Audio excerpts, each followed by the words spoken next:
Сейчас я хочу.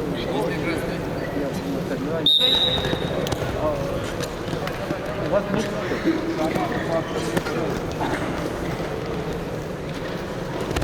На конца! Пойдем, на него! Техническую победу одержал Фомин Олег Сахайкуте.